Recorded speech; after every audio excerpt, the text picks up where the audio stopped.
Hello everyone, I am Dr. Dhruvajuti Mondol and my channel name is Topics in Chemistry. Please subscribe my channel. I will discuss different topics of chemistry in this channel. So please subscribe my channel to get latest notification. আজকের topic name হচ্ছে conductometric titration. এটা হচ্ছে ইলেকট্রোকেমিস্ট্রির part 6 lecture. ঠিক আছে, তো এটা সম্বন্ধে আজকে আমরা ডিসকাশন করব। প্রথমেই কন্ডাক্টোমেট্রিক টাইট্রেশন কি সেটা আমাকে জানতে হবে।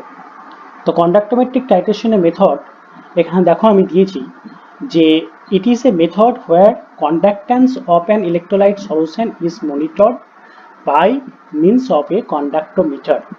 তার মানে এখানে আমাকে একটা কন্ডাক্টোমিটার ইউজ করতে হবে, যার থ্রু দিয়ে কোনো একটা ইলেকট্রোলাইট সলিউশন আছে তার কন্ডাক্ট্যান্সটাকে মেজার করতে হবে।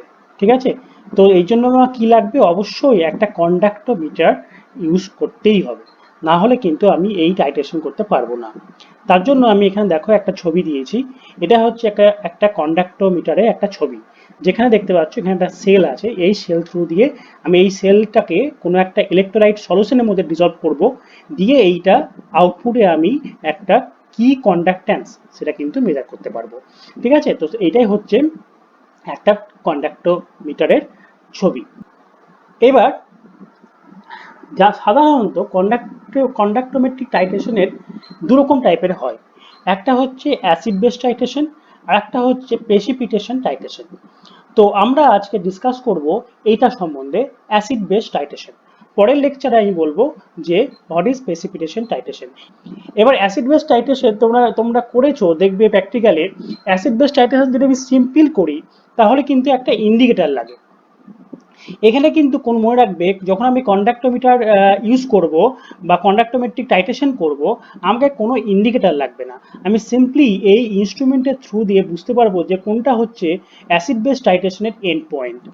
ঠিক আছে, তো তোমরা জানো যে অ্যাসিড বেস টাইট্রেশনের 4 রকম টাইপের হতে পারে।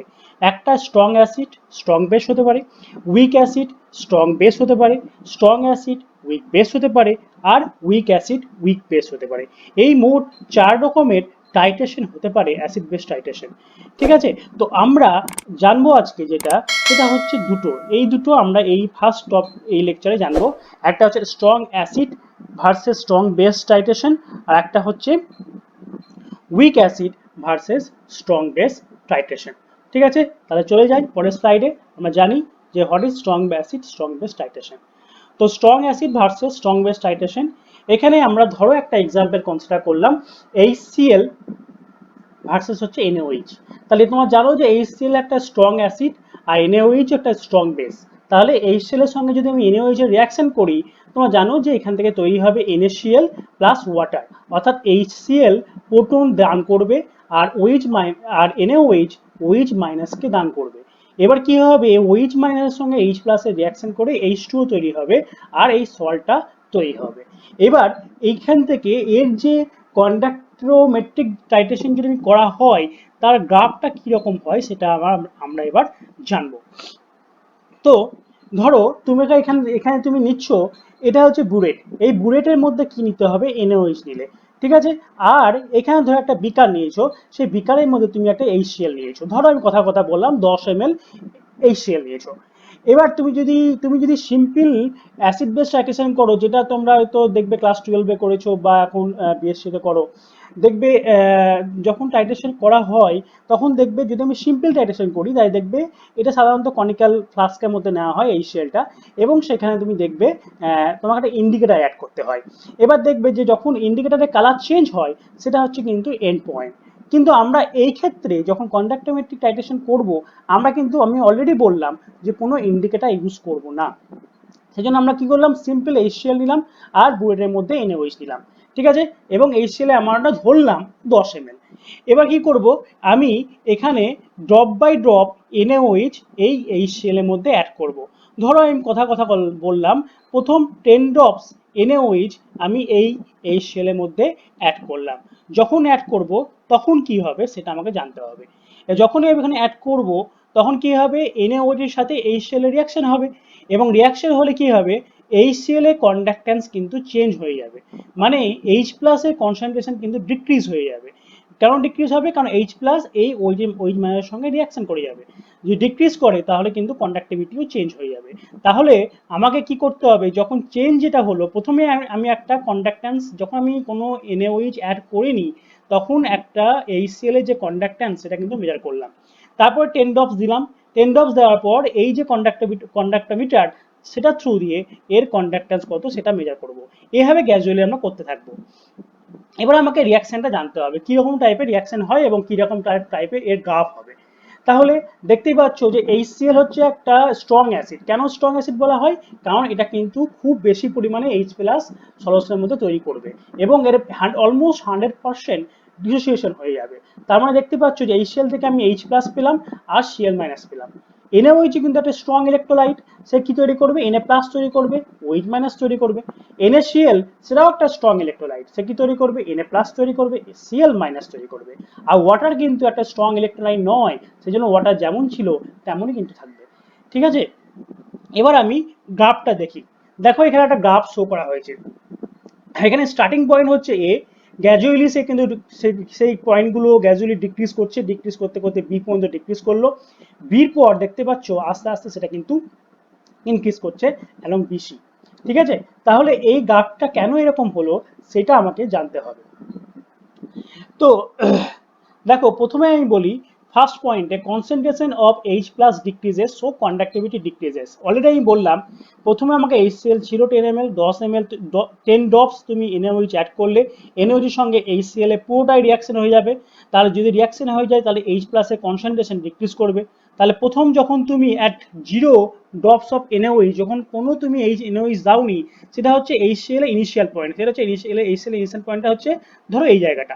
এবার তুমি ধরো কথা কথা বললাম 10 ড্রপস মতো HCl অ্যাড করলে, তাহলে কি হলো, কন্ডাক্ট্যান্স H প্লাসে অ্যামাউন্ট ডিক্রিজ করলো, কন্ডাক্ট্যান্স ডিক্রিজ করলো, তখন তুমি এই পয়েন্টটা পেলে। এইভাবে গ্র্যাজুয়ালি তুমি এই NaOH এর অ্যামাউন্টটা NaOH-টাকে উপর থেকে নিচে অ্যাড করতে শুরু করলে, পরে আবার 10 ড্রপস অ্যাড করলে, আবার 10 ড্রপস অ্যাড করলে, আবার 10 ড্রপস অ্যাড করলে, এইভাবে কিন্তু দেখতে পাচ্ছ যে H প্লাসের কনসেন্ট্রেশন কিন্তু গ্র্যাজুয়ালি কমছে, আর H প্লাসের কনসেন্ট্রেশন কমলে কিন্তু কন্ডাক্ট্যান্স গ্র্যাজুয়ালি ডিক্রিজ করবে। এই জন্য দেখতে পাচ্ছ প্রথমে এই পয়েন্ট ছিল, তারপরে এই পয়েন্ট হলো, তারপরে এই পয়েন্ট হলো, এইভাবে ডিক্রিজ করতে থাকলো। একটা পয়েন্ট আসবে, তাহলে যখন সমস্ত H প্লাস গুলো, এখানে যা H প্লাস আছে সবগুলো OH মাইনাস দিয়ে নিউট্রালাইজ হয়ে যাবে, মানে OH মাইনাস যা H প্লাস এখানে ছিল সমস্ত কিছু রিয়াকশন করে নেবে, তার মানে এখানে কিন্তু আর H প্লাস থাকবে না। সেই পয়েন্টটাকে কি বলবো, সেই পয়েন্টটাকে বলা হয় নিউট্রালাইজেশন পয়েন্ট। তাহলে point comes when all H plus is neutralized by OH minus, this is called neutralization point। তাহলে এই ব্ল্যাক যে সার্কেলটা দেখতে পাচ্ছ এখানে, সেই ব্ল্যাক সার্কেলটা হচ্ছে নিউট্রালাইজেশন পয়েন্ট। এবার কি করব, দেখো এখানে কিন্তু আর H প্লাস নেই, তুমি এবার ধরো 10 ড্রপস আবার OH মাইনাস এখান থেকে অ্যাড করলে, তার মানে সে কিন্তু আর H প্লাস সঙ্গে রিয়াকশন করতে পারবে না, আফটার নিউট্রালাইজেশন পয়েন্ট আর কিন্তু রিয়াকশন করতে পারবে না। তার মানে কি হবে, OH মাইনাসের কনসেন্ট্রেশন এখানে বেড়ে যাবে, তাহলে OH মাইনাসেও একটা কিন্তু ভালো কন্ডাক্টিভিটি আছে, সেই জন্য এই পয়েন্টের পর দেখো আবার কন্ডাক্ট্যান্সটা কিন্তু ইনক্রিজ করলো, এবং কার জন্য ইনক্রিজ করলো, OH মাইনাস আয়নের জন্য ইনক্রিজ করলো। ঠিক আছে, তার মানে নেক্সট পয়েন্টে OH মাইনাস আয়নের জন্য ইনক্রিজ করলো, তার পয়েন্টটা আবার তুমি NaOH বাড়াচ্ছ, উপর থেকে যে ঢাল অ্যাড করছো, আবার OH মাইনাস আয়ন বাড়াচ্ছ, আবার কন্ডাক্ট্যান্স ইনক্রিজ করছে, আবার OH মাইনাস অ্যাড করছো, আবার কন্ডাক্ট্যান্স ইনক্রিজ করছে। এইভাবে কিন্তু গ্র্যাজুয়ালি সে কিন্তু OH মাইনাস আয়নের কনসেন্ট্রেশনটা গ্র্যাজুয়ালি বাড়ছে আর কন্ডাক্ট্যান্সটাও বাড়ছে। তাহলে তাহলে তুমি কি পাচ্ছ, যে এরকম টাইপের একটা কার্ভ পাচ্ছ। ঠিক আছে, আমি আবার এক্সপ্লেন করি।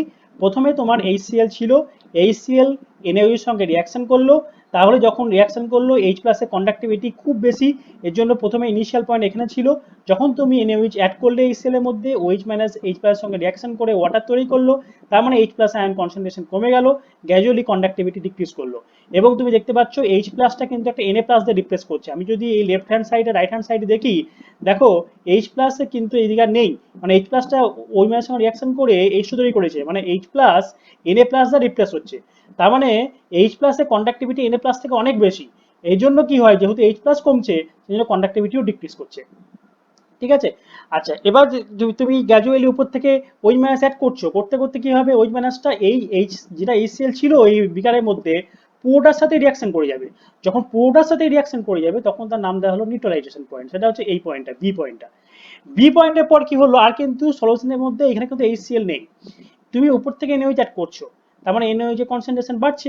আর যদি NaOH কনসেন্ট্রেশন বাড়ে তাহলে কি হবে, কন্ডাক্টিভিটিও বাড়বে, সেটা গ্র্যাজুয়ালি অ্যালং BC সেটা কিন্তু বাড়ছে। এবার তুমি দেখছো যে এই যে AB লাইন আর BC লাইন, এটা খুব একটা ইম্পর্টেন্ট টার্ম। এখানে দেখতে পাচ্ছ, কথা মনে রাখবে যে AB লাইন আর BC লাইন এই দুটো কিন্তু স্লোপ আলাদা। কেন স্লোপ আলাদা সেটা কিন্তু মনে রাখবে, যে conductivity of H plus greater than conductivity of OH minus. তার মানে H প্লাস এর কন্ডাক্টিভিটি OH মাইনাস থেকে অনেকটাই বেশি। সেই জন্য কি হয়, প্রথমে H প্লাস ডিক্রিজ করছিল বলে এটা খুব শার্প ডিক্রিজ করছিল, আর পরে OH মাইনাস যখন ইনক্রিজ করছে, OH মাইনাসের কন্ডাক্টিভিটি কিন্তু H প্লাস মতো অতটা বেশি নয়, সেই জন্য এটা একটু আস্তে আস্তে ইনক্রিজ করছে।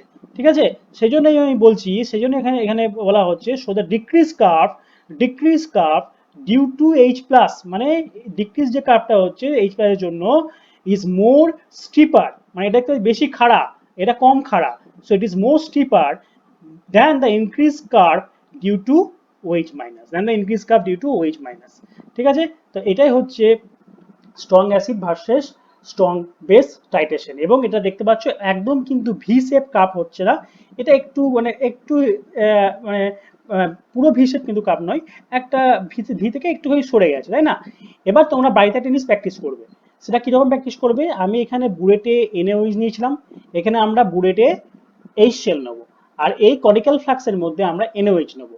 তাহলে তোমরা বাড়িতে দেখবে যে এই কার্ভটা কিরকম হয়। তোমরা কিন্তু আমাকে কোশ্চেন আনসার আমার কমেন্ট বক্সে করতে পারো, সেখানে আমাকে জিজ্ঞেস করতে পারো স্যার কার্ভটা কিরকম হবে। ঠিক আছে, তখন দেখবে এই কার্ভটা কিন্তু এরকম হবে না, কিরকম হবে সেটা কিন্তু কমেন্ট বক্সে তোমরা লিখতে পারো। আচ্ছা, এবার আমরা চলে আসি নেক্সট পয়েন্ট, সেটা হচ্ছে weak acid versus strong base titration. একটা এক্সাম্পল নিই, উইক অ্যাসিড তোমরা জানো CH3COOH একটা উইক অ্যাসিড, NaOH একটা স্ট্রং বেস।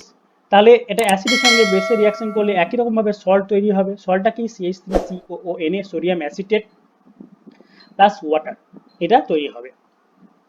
ঠিক আছে, আচ্ছা, তার মানে এখানে আগের মতোই আমি এখানে কি নিলাম, বুলেটের মধ্যে NaOH নিলাম, আর এই যে যে বিকার আছে, বিকারের মধ্যে আমি অ্যাসিটিক অ্যাসিড নিলাম। ঠিক আছে, আগের মতোই আমি ড্রপ বাই ড্রপ NaOH ওপর থেকে অ্যাড করব, এবং আমি দেখব এই যে সলিউশন, সেই সলিউশনের কন্ডাক্ট্যান্স কিরকম চেঞ্জ হচ্ছে। তাহলে এবার দেখো গ্রাফটা হচ্ছে ঠিক এরকম টাইপের একটা গ্রাফ। এটা একটু আগের মতো গ্রাফ হয় না, একটুখানি অন্যরকম টাইপের গ্রাফ হবে। কেন হবে, প্রথমে তুমি দেখো যে এটা স্টার্ট হচ্ছে এ পয়েন্ট থেকে, তুমি যে আগের গ্রাফটা দেখবে সেটা কিন্তু স্টার্ট হচ্ছিল এরকম করে ক্যাজুয়ালি ডিক্রিজ করছিল, কিন্তু এখানে দেখো স্টার্ট হচ্ছে এই পয়েন্টটা থেকে। কেন এখান থেকে স্টার্ট হচ্ছে, তার কারণটা হচ্ছে CH3COOH is a weak electrolyte, so conductivity is very low. তোমরা জানো যে CH3COOH এর উইক অ্যাসিড, মানে খুব কম নাম্বার H প্লাস আয়ন সে কিন্তু সলিউশনে তৈরি করবে। যদি সলিউশনে সে তৈরি করে তাহলে কি হবে, সেটা কিন্তু তার কন্ডাক্টিভিটিও কিন্তু খুব কম হবে, এই জন্য স্টার্টিংটা এখান থেকে শুরু হয়েছিল। আর আগেরটা যেটা ছিল স্ট্রং অ্যাসিড কি ছিল, HCl কিন্তু প্রচন্ড অ্যামাউন্ট, বেশি অ্যামাউন্টে H প্লাস তৈরি করবে, সেজন্য তার কন্ডাক্টিভিটি অনেক বেশি, সেটা অলমোস্ট এই পজিশনে ছিল। আর এখানে স্টার্টিংটা শুরু হলো এখান থেকে। এবার দেখো এই ইকুয়েশনটা দেখো, CH3COOH, দেখো CH3COOH একটা উইক ইলেকট্রোলাইট, সেই জন্য কিন্তু এটাকে আমি সলিউশনে ডিসোসিয়েট করিনি, যেমন ছিল তেমন রেখে দিয়েছি CH3COOH। কিন্তু আগে কি করেছিলাম, HCl ছিল, HCl কে ডিসোসিয়েট করে দিয়েছিলাম H প্লাস আর Cl মাইনাসে, এখানে কিন্তু করলাম না। NaOH কিন্তু একটা স্ট্রং ইলেকট্রোলাইট, সে কি করবে, Na প্লাস এবং OH মাইনাসে ভেঙে যাবে। এবার যখনই সে Na প্লাস OH মাইনাসে ভেঙে গেল, এই OH মাইনাস কি করবে, এই CH3COOH এর এই যে প্রোটন তার সাথে রিয়াকশন করবে, কি তৈরি করবে, CH3COONA। এটা কিন্তু সল্ট, মনে রাখবে সল্ট কিন্তু সবসময় একটা স্ট্রং ইলেকট্রোলাইট, তার মানে সে কি তৈরি করলো, CH3COO মাইনাস তৈরি করলো প্লাস Na প্লাস তৈরি করলো, আর এটা H plus OH minus reaction করে ওয়াটার তৈরি হলো। তার মানে তোমার ছিল প্রথমে অ্যাসিটিক অ্যাসিড, তুমি যখন রিয়াকশন করলে NaOH এর সাথে কি তৈরি হলো, সোডিয়াম অ্যাসিটেট, যেটা কিন্তু একটা স্ট্রং ইলেকট্রোলাইট। স্ট্রং ইলেকট্রোলাইট মানে কি হবে, কন্ডাক্ট্যান্স ইনক্রিজ করবে। সেই জন্যই দেখো এখানে বলছি CH3COOH reacts with NaOH and forms CH3CONA which is a strong electrolyte। তার মানে hence conductivity increases along BC, এটা BO হবে না, এটা along BC, এটা BC বরাবর কিন্তু ইনক্রিজ করবে। তাহলে কার জন্য কেন ইনক্রিজ করবে? কারণ এইটা হচ্ছে একটা CH3COOH একটা স্ট্রং ইলেকট্রোলাইট। ঠিক আছে? আচ্ছা, এবারে তুমি যদি কার্ভটা দেখো, এইখানে দেখো একটা স্মল ডিক্রিজ করেছে। এই যে স্মল ডিক্রিজটা হচ্ছে, সেটা হচ্ছে একটা কারণ, একটা রিজন আছে, তাকে বলা হয় কমন আয়ন এফেক্ট। ঠিক আছে? এই অ্যালং এ বি প্রথমে হালকা ডিক্রিজ করার পর ইনক্রিজ করবে। ঠিক আছে? এই যে ডিক্রিজ কেন করবে, এই ডিক্রিজটা হয় due to common ion effect. আমি পরের স্লাইডে বলবো কেন, what is common ion effect. ঠিক আছে? এবারে কি হবে, CH3COOH NaOH এর সঙ্গে রিঅ্যাকশন করবে। তার মানে কি হবে, আস্তে আস্তে আস্তে আস্তে এখানে CH3COOH কনসেন্ট্রেশন কমতে কমতে কমতে কমতে এক টাইমে আসবে কি, সমস্ত CH3COOH NaOH এর সঙ্গে রিঅ্যাকশন করে যাবে। সেটাকে আবার কি বলবো, সেটা হচ্ছে সি পয়েন্ট। সেই পয়েন্টটা হচ্ছে নিউট্রালাইজেশন পয়েন্ট। তাহলে এই point comes when all H plus is neutralized by OH minus. This is called neutralization point, এখানে সেটা হচ্ছে C. After that concentration of OH minus ion increases. তারপরে কি হবে, যখন সমস্ত CH3COH NaOH এর সঙ্গে রিঅ্যাকশন করে যাবে, তার মানে আর সলিউশনের মধ্যে CH3COH থাকবে না। তারপর নিউট্রালাইজেশন পয়েন্টের পর যদি আমি 10 ড্রপস NaOH অ্যাড করি, তাহলে কি হবে, কন্ডাক্ট্যান্স বাড়তে শুরু করবে। ঠিক আছে? After neutralisation point OH minus ion increases. এবার তোমরা জানো যে OH মাইনাস আয়নে, আমি কিন্তু আগের লেকচারে বলেছি OH মাইনাস এবং H প্লাস এই দুজনেরই কন্ডাক্ট্যান্স প্রচন্ড বেশি যে কোনো আয়নের থেকে, এবং তার মেকানিজমটা কি, গোথাস মেকানিজম, প্রোটন জাম্প মেকানিজম। তার মানে এই OH মাইনাস আয়নে যেহেতু কন্ডাক্টিভিটি প্রচন্ড বেশি, তাই কি হবে, এটা কিন্তু গ্র্যাজুয়ালি উপরের দিকে ইনক্রিজ করবে। তাই conductivity increases along CD due to high conductivity of OH minus, মানে কন্ডাক্টিভিটি OH মাইনাস খুব বেশি হওয়ার জন্য এটা কিন্তু CD বরাবর ইনক্রিজ করবে। সো দেখতে পাচ্ছ যে এই কার্ভটা মোর স্টিপার, বেশি খাড়া, এটা কিন্তু কম খাড়া। সো লিখতে পারো, so increase curve due to CH3CONA। এটা একটা একটা কি ছিল, এটা একটা ইলেকট্রোলাইট ছিল, কিন্তু এ NaOH এর মতো অতটা কিন্তু স্ট্রং ইলেকট্রোলাইট নয়। সেই জন্য বলছি যে due to increase curve, so increase curve due to CH3CON is less steeper than the increase curve due to OH minus. এখানে দুটোই কিন্তু ইনক্রিজ করছে। আগে কিন্তু যখন আমি strong acid versus strong base করছিলাম, প্রথমে ডিক্রিজ করছিল, তারপর ইনক্রিজ করছিল। এখানে এও ইনক্রিজ করছে, এও ইনক্রিজ করছে, কিন্তু ইনক্রিজটা প্রথমে কার জন্য হচ্ছে, এই যে ইলেকট্রোলাইট CH3CONA, আর পরে কেন হচ্ছে, OH মাইনাস আয়নের জন্য। ঠিক আছে? তার মানে এখানে দেখতে পাচ্ছ যে increase curve due to NaOH is more steeper than CH3CONA. এবার আমি যে পয়েন্টটা বললাম না আগে, যে এই যে জায়গাটায় কেন ডিক্রিজ করছে, সেটা হচ্ছে due to common ion effect, সেটা আমাকে জানতে হবে। সো কমন আয়ন এফেক্ট সেটা আমাকে কি, সেটা আমি প্রথমেই দেখি। তাহলে আমি কি জানলাম, যে এই জায়গাটায়, এই যে পয়েন্ট জায়গাটা, এই জায়গাটা দেখতে পাচ্ছ যে এটা স্লাইডলি ডিক্রিজ করছে, তারপর ইনক্রিজ করছে ডিউ টু CH3CONA। এই ডিক্রিজটা কেন করে, এই ডিক্রিজটা কারণটা হচ্ছে কমন আয়ন এফেক্ট। তাহলে প্রথমে আমি দেখি যে CH3COOH, এটা একটা উইক অ্যাসিড। উইক অ্যাসিড মানে কিভাবে ডিসোসিয়েশন হবে, ধরো খুব কম পরিমাণ ডিসোসিয়েশন হলো, তাহলে CH3CO মাইনাস তৈরি হলো আর H প্লাস তৈরি হলো। ঠিক আছে? এবার তুমি যদি দেখো এটা কে, কে হচ্ছে ইকুইলিব্রিয়াম কনস্ট্যান্ট, ডিসোসিয়েশন কনস্ট্যান্ট বলতে পারো। তা কে ইজ ইকুয়াল টু কি লিখতে পারো, CH3CO minus into H plus concentration divide by CH3COH concentration. এটা যেহেতু একটা ডিসোসিয়েশন কনস্ট্যান্ট, মানে কনস্ট্যান্ট আমরা মানে বুঝতেই পারছো, এটা হচ্ছে অলওয়েজ কনস্ট্যান্ট, এটা কিন্তু আমি কখনো চেঞ্জ করতে পারবো না। ঠিক আছে? সো মনে রাখবে, equilibrium constant is always constant, এটা কিন্তু কখনো চেঞ্জ করা যায় না। ঠিক আছে? তাহলে যদি কোনোভাবে যদি আমি H প্লাস আয়নকে, ধরো আমি কথা কথা বললাম, H প্লাস আয়নকে আমি ইনক্রিজ করলাম, H প্লাস আয়ন যদি আমি ইনক্রিজ করি, তাহলে in order to maintain K constant, CH3CO মাইনাসকে কিন্তু ডিক্রিজ করতে হবে। ঠিক আছে? তবে কিন্তু কেটা কিন্তু ঠিক থাকবে। তো এবার আমি চলে আসি এইখানে, এই রিয়াকশনে। এই রিয়াকশনে কি হচ্ছে, CH3COOH NaOH এর সঙ্গে প্রথমে রিয়াকশন করছে, কি সল্ট তৈরি করছে, CH3COONA তৈরি করছে। এবার দেখো CH3CONA, আমি বললাম একটা স্ট্রং ইলেকট্রোলাইট, মানে সঙ্গে সঙ্গে সলিউশনে সে কিন্তু ভেঙে যাবে, ভেঙে কি তৈরি করবে, CH3CO মাইনাস আর Na প্লাস তৈরি করবে। তার মানে যখন আমি এটা তৈরি হলো, তখন কি হলো, এই যে CH3CO মাইনাস এর কনসেন্ট্রেশনটা ইনক্রিজ করে গেল। ঠিক আছে? আগে যখনই রিয়াকশন করলো, সঙ্গে সঙ্গে এটা ভেঙে গিয়ে তৈরি করার জন্য এর কনসেন্ট্রেশন ইনক্রিজ হয়ে গেল। যদি এর কনসেন্ট্রেশন ইনক্রিজ করে, তাহলে কি হবে, in order to maintain K constant, মানে যেহেতু এটা উপরের দিকে বাড়ছে, এটা কনসেন্ট্রেশন ইনক্রিজ করছে, তাহলে যদি কনসেন্ট্রেশন ইনক্রিজ করতে হয় এইচ প্লাস কি করতে হবে, ডিক্রিজ করতে হবে, তবেই তো কে ফিক্স থাকবে। তাই এইচ প্লাসটা কি হবে, ডিক্রিজ করবে। তার মানে কি হয়, এখানে দেখো এটা কেন কমন আয়ন বলা, কমন আয়ন এফেক্ট কেন বলা হয়, মানে সম আয়ন এফেক্ট, সম আয়ন প্রভাব। দেখো সিএস3 সিওএইচ কে ডিসোসিয়েট করা হয়, এখান থেকে সিএস3 সিও মাইনাস পাই, আবার একে যদি ডিসোসিয়েট করি সিএস3 সিও মাইনাস পাই, মানে দুজনের মধ্যে এটা হচ্ছে কমন আয়ন, সিএস3 সিও মাইনাস হচ্ছে কমন আয়ন।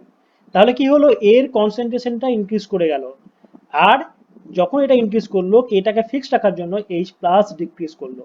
এইচ প্লাস যদি ডিক্রিজ করে তাহলে কি হবে, কন্ডাক্টিভিটি ডিক্রিজ করবে। সেজন্য কি হয়, hence initially the conductivity decreases by small amount, সেজন্য স্মল অ্যামাউন্টে কিন্তু এইচ প্লাসের জন্য, এইচ প্লাসের কনসেন্ট্রেশন ডিক্রিজ করার জন্য এটা কন্ডাক্টিভিটি ডিক্রিজ করবে। তারপরে কি হবে, বির পয়েন্টে একটু ডিক্রিজ করার পর কি হবে, সিএসসি সিওএন এর অ্যামাউন্টটা অনেক বেড়ে যাবে, তখন কিন্তু সেটা সেটা কিন্তু রাইজ করবে, তখন কিন্তু ইজিলি সে ইনক্রিজ করবে। তাহলে প্রথমে ডিক্রিজটা করে এই এইচ প্লাস আয়নের কনসেন্ট্রেশন ডিক্রিজ করার জন্য, এবং সেটাকে বলা হচ্ছে কমন আয়ন এফেক্ট। ঠিক আছে, তো এটাই হচ্ছে weak acid versus strong base titration. আমি পরের লেকচারে বলবো যে strong acid versus weak base titration আর weak acid versus weak base titration. Thank you. Finally, my request to my students, please subscribe my channel. Thank you.